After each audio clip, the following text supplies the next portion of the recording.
नमस्कार, आप देख रहे न्यूज 18। मैं हूं आपके साथ मेनका चौधरी। सुबह के 7 बजे हैं और खबर गर्मा गर्म में सबसे पहले बात हम कर लेते हैं मेहुल चोकसी की, जिसकी गिरफ्तारी हो गई है। पीएनबी में 13,000 करोड़ रुपए के धोखाधड़ी के आरोप में फरार चल रहा है मेहुल चोकसी।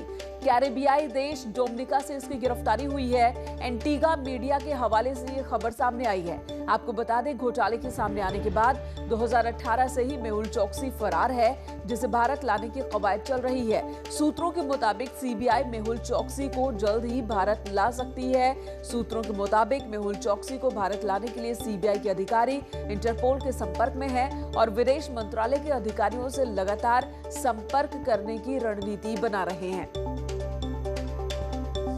शंकर आनंद इस वक्त हमारे साथ मौजूद। शंकर, गिरफ्तारी तो हो गई, एंटीगा मीडिया से ये खबर भी आ गई, लेकिन अब बड़ा सवाल है कि भारत इसे कैसे लाया जा सकेगा। देखिए, भारत लाने से पहले कई तरह की औपचारिकताएं होती हैं। उस औपचारिकताओं को पूरा करने में केंद्रीय जांच एजेंसी सीबीआई की टीम लगी है। सीबीआई की टीम इसलिए यहाँ लगी है क्योंकि इंटरपोल की जो नोडल एजेंसी सीबीआई होती है, लिहाजा सीबीआई के अधिकारी इस मामले पर इंटरपोल के अधिकारियों के साथ संपर्क में जुड़े हुए हैं। और जिस तरह से भारत उसके खिलाफ, यानी कि मेहुल चोकसी के खिलाफ कुछ साल पहले ही बकायदा रेड कॉर्नर नोटिस जारी किया था। हालांकि वो एंटीगुआ में जाकर के वहां पे रह रहा है। एंटीगुआ में मेहुल चोकसी इसलिए रह रहा है क्योंकि वो एक आइलैंड है और आइलैंड में जाके वहां पे नागरिकता लेकर रह रहा है, तो वहां से लाना थोड़ा सा मुश्किल हो रहा था भारत सरकार को। और एंटीगुआ से बकायदा भारत जो है भारत के साथ में प्रत्यर्पण संधि नहीं है। तो इस मामले पर तमाम औपचारिकताओं को पूरा करने में थोड़ा सा वक्त जरूर लग रहा है, लेकिन जिस तरह से ठीक है, थोड़ा वक्त लगेगा, लेकिन अधिकारी लगे हुए हैं इसे अब लाने में। शंकर, धन्यवाद इस वक्त पूरी जानकारी देने के लिए। और अब बात यास की करते हैं। बंगाल की खाड़ी में उठा चक्रवाती तूफान यास बुधवार को उत्तरी ओडिशा के समुद्री तट पर और उससे सटे पश्चिम बंगाल के कुछ हिस्सों से टकराया। इस चक्रवाती तूफान में कम से कम 4 लोगों के मारे जाने की अब तक पुष्टि हो चुकी है। इनमें से 3 की मौत ओडिशा और 1 की मौत पश्चिम बंगाल में हुई। वहीं यूपी में भी यास का असर देखने को मिल सकता है। इसे देखते हुए मौसम विभाग ने ऑरेंज अलर्ट घोषित किया है। यूपी के खासकर पूर्वांचल और तराई वाले जो कई जिले हैं, वहां पर भारी बारिश का अलर्ट जारी किया गया है।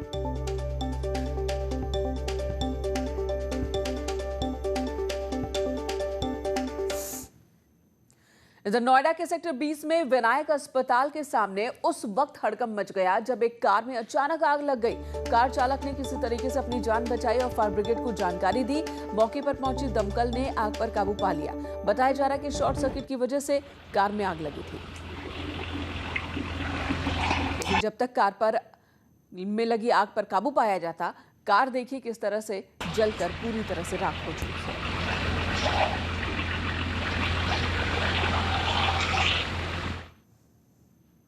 उधर बदायूं के गिधौल गांव में एक मोबाइल टावर में अचानक आग लगी, जिसके बाद गांव में हड़कंप मच गया। आग से टावर लगभग पूरी तरह से जलकर खाक हो चुका और लाखों का नुकसान हुआ है यहां पर। और इस पूरे इलाके में मोबाइल सेवा भी बाधित हुई है। दमकल ने ग्रामीणों की मदद से आग पर काबू पाया।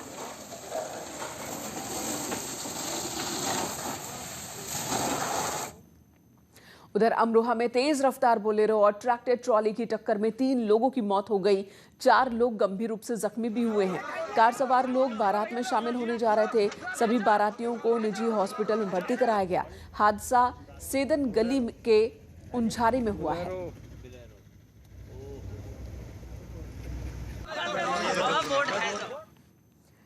इधर सीएम योगी आदित्यनाथ आज सिद्धार्थनगर और बस्ती का दौरा करेंगे, जहां पर इंटीग्रेटेड कोविड कमांड सेंटर का जायजा लेंगे।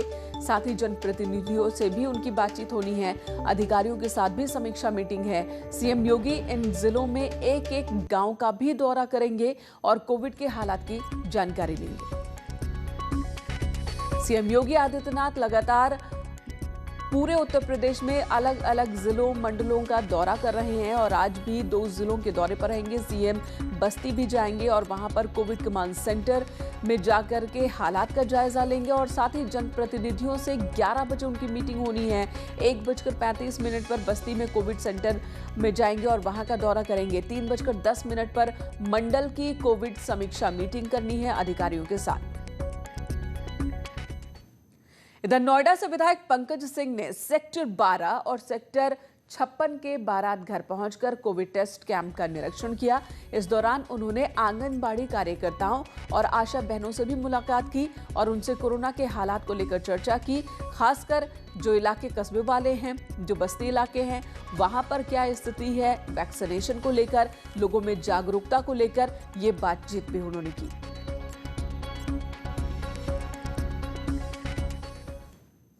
इधर यूपी में पहली बार नवनिर्वाचित ग्राम प्रधानों का वीडियो कॉन्फ्रेंसिंग के जरिए शपथ ग्रहण हुआ। आजमगढ़ के देवघरी गांव के प्रधान रुपेश सिंह ने भी वीडियो कॉन्फ्रेंसिंग के जरिए शपथ ली। ये वही प्रधान हैं जिनसे सीएम योगी आदित्यनाथ ने 2 दिन पहले मुलाकात की थी और गांव के कामकाज के साथ कोरोना को लेकर भी उनसे चर्चा की थी। आपको बता दें, सीएम योगी 28 मई को नवनिर्वाचित 58,176 प्रधानों के साथ वर्चुअल मीटिंग करने वाले हैं। ये बैठक दोपहर 3:30 बजे होनी है।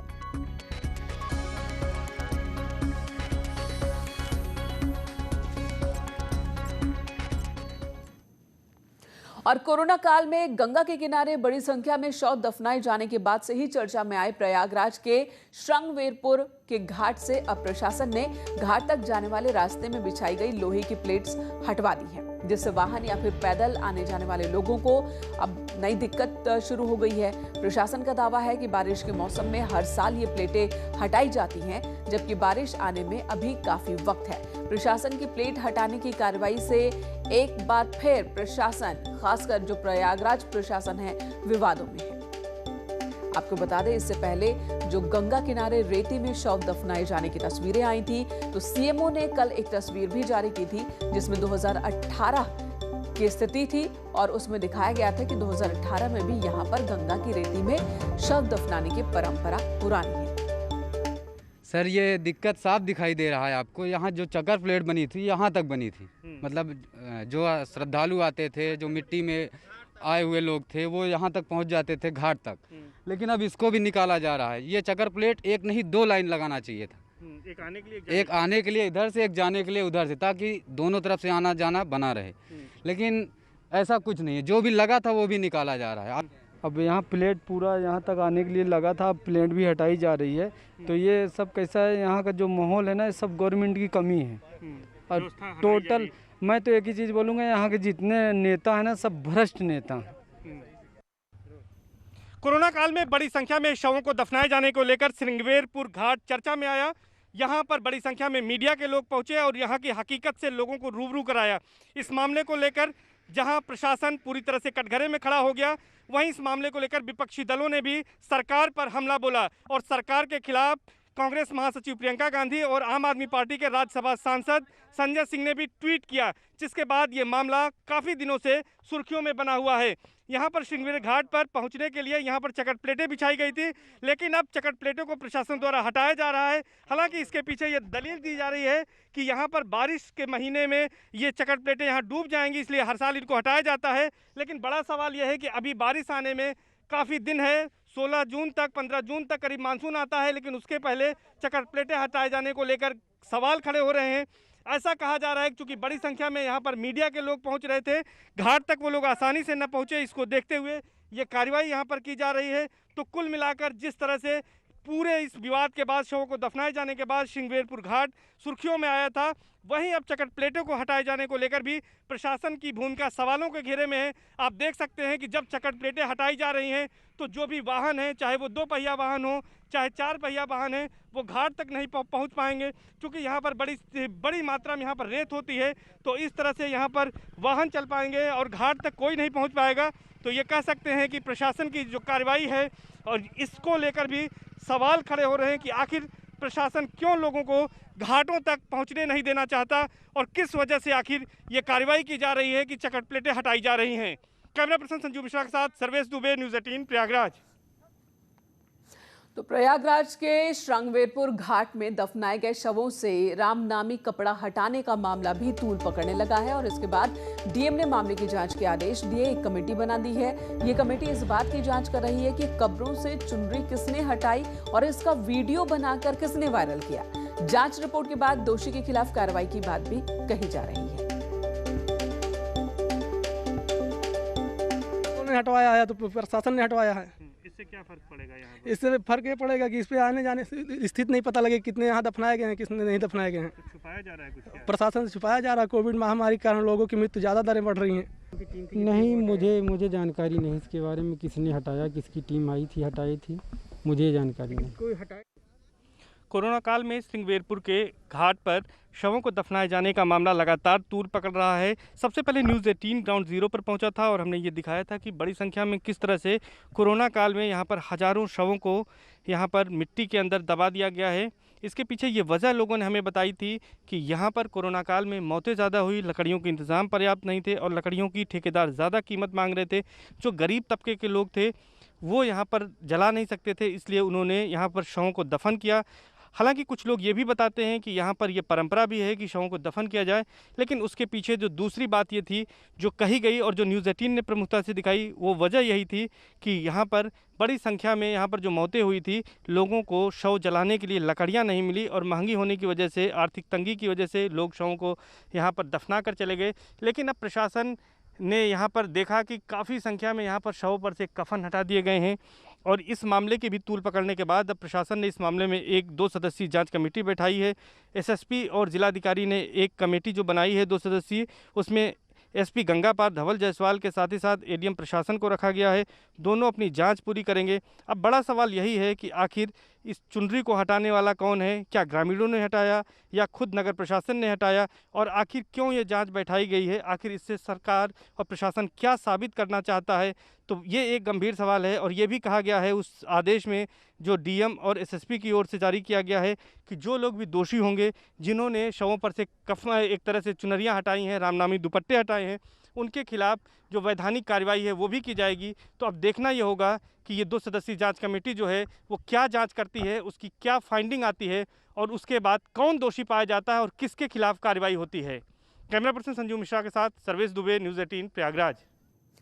इधर प्रतापगढ़ के कुंडा कोतवाली के पीड़ा नगर में अंशु मिश्रा हत्याकांड में गिरफ्तारी नहीं होने से गांव वालों में नाराजगी है, जिसे लेकर सैकड़ों लोगों ने गांव में कैंडल मार्च निकाला। फिलहाल गांव वालों ने हत्यारे को फांसी देने की मांग की है। दरअसल प्रधान के बेटे पर गोली मारकर हत्या करने का आरोप लगा है, लेकिन 3 दिन बाद भी उसकी गिरफ्तारी नहीं होने की वजह से गाँव वालों में गुस्सा है।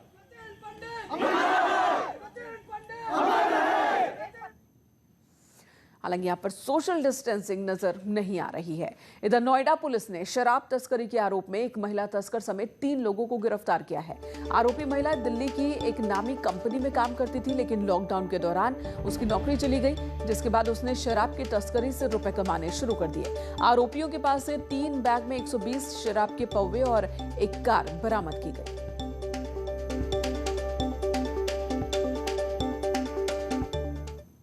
इधर फर्रुखाबाद के कायमगंज नगर में एसडीएम ने दल बल के साथ पहुंचे सरकारी हॉस्पिटल के परिसर में एक महिला सुपरवाइजर के घर पर छापेमारी की। महिला पर अवैध रूप से गर्भपात कराने का आरोप है। मौके से पुलिस ने एक नाबालिग को भी बरामद किया जो गर्भपात के लिए ही आई थी। आरोपी मंजुल तिवारी नई बस्ती में एक फर्जी अस्पताल भी चलाती है, जहां पर अवैध तरीके से अबॉर्शन कराया जाता है, जिसके बदले में मोटी रकम वसूली जाती है। फिलहाल पूरे मामले की जांच जारी है। इधर बदायूं के अहमदनगर असौली में एक मकान के घर पर निर्माण कार्य के दौरान बीम गिर पड़ा, जिससे काम कर रहे मिस्त्री की मौत हो गई। पिता और पुत्र घायल हुए हैं। हादसे के बाद परिवार में कोहराम मच गया। पुलिस ने शव को कब्जे में लेकर पोस्टमार्टम के लिए भेजा और जांच शुरू कर दी है। घायलों को इलाज के लिए सीएचसी में भर्ती किया गया।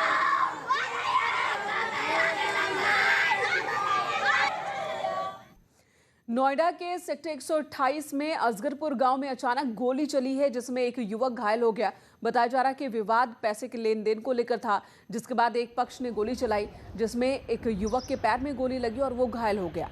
सूचना मिलते ही पुलिस मौके पर पहुंची। घायल युवक को इलाज के लिए हॉस्पिटल ले जाया गया और इस वक्त पुलिस कार्रवाई में जुटी है।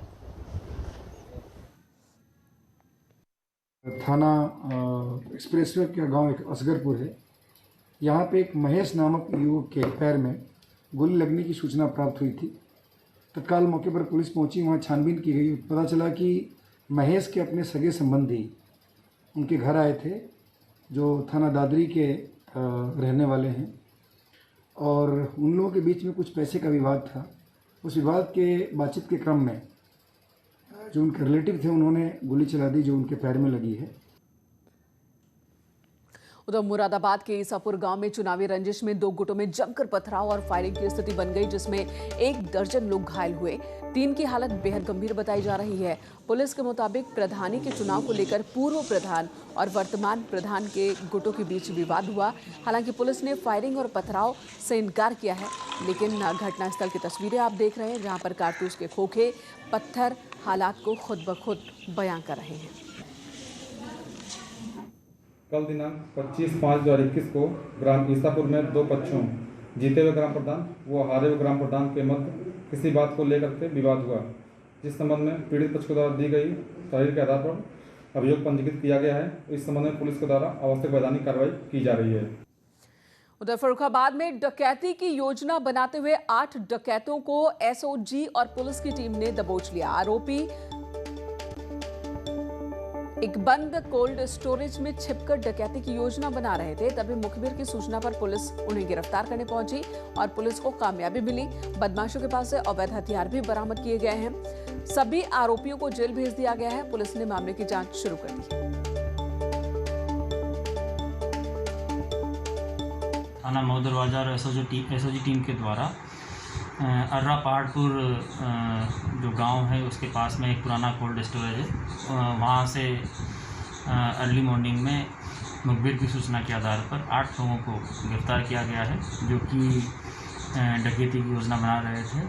उनके पास से अवैध असले बरामद हुए हैं, साथ ही साथ अन्य उपकरण और औजार बरामद हुए हैं, जो कि वो डकैती के लिए यूज़ किया करते हैं। और अब बात वैक्सीनेशन की। मैंने वैक्सीन की पहली डोज ले ली है और नेटवर्क 18 ये सुनिश्चित करना चाहता है कि हर भारतीय को कोविड-19 का टीका जरूर लगे। टीकाकरण जागरूकता बढ़ाने के लिए ही नेटवर्क 18 और फेडरल बैंक की पहल संजीवनी अ शॉट ऑफ लाइफ को आप भी सपोर्ट करें।